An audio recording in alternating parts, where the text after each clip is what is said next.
এখানে এসে আমি তো অবাক, এত দূর দূর থেকে ইউটিউবাররা এসছে ভিডিও করতে, অথচ আমি পাশে থেকে আসিনি। তো আজকে ছিল মঙ্গলবার, সকালবেলা স্নান পুজো করে একটু বেরিয়ে পড়েছিলাম মাকে দর্শন করব বলে। আর এখানে এসে আমি বুঝতে পারছিলাম না কোন দিকে যাব। তারপরে এই কাকিমাকে জিজ্ঞাসা করছিলাম যে এখানে বাসন্তী তলায় যে মনসা মন্দির সেটা কোথায় আর কি, কোন রাস্তাটায়।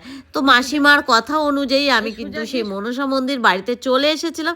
আর এখানে পুজোর তৈরি জন্য যে সামগ্রী লাগে সমস্ত কিছু এখানে পাওয়া যায় দেখছি। তারপর আমি যেহেতু মনসা মন্দির এখানে দুধ কলা দিচ্ছিল, তার জন্য আমি দুধ কলাটা নিলাম আর ফল মিষ্টি তো নিয়ে এসেছিলাম। আর এই ভাইটার কাছে দিলাম, এও ঠাকুরকে আলতা পরিয়ে সুন্দর করে মায়ের পুজোর তৈরি করছিল। আর এ তো আমাদের পরিচিত, কারণ পাল মার্কেটের দোকান আছে মানে সেই কসমেটিক্সে। তো আমি তো অনেক দিন থেকে ওর কাছ থেকে গয়নাগাটি টুকটাক এটা ওটা কেনাকাটা করতাম। তো বলেছিল আমাদের বাড়িতে মনসা মন্দির আছে যেও, কিন্তু আমি মানে সেভাবে তো সময় করে আসা হয় না।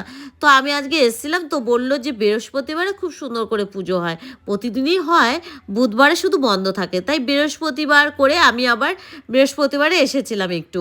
তারপরে এখানে এসে দেখছি প্রচুর ভিড়। আর কি বলবো তোমাদের, মানে দূর দূর থেকে ইউটিউবাররা ব্লগাররা এসছে ভিডিও করতে, বাংলাদেশ থেকেও এসছে, অনেকে হয়তো এইদিকে বেড়াতে এসছে, সেখান থেকে দেখতে এসছে মার মুখটা।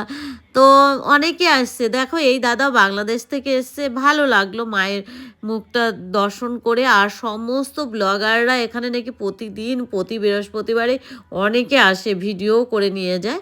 তো আমি কিন্তু পাশেই যেহেতু আর আমাদের পরিচিত, তাই একটু মাকে দর্শন করতে এসেছিলাম আর তোমাদের সাথে শেয়ার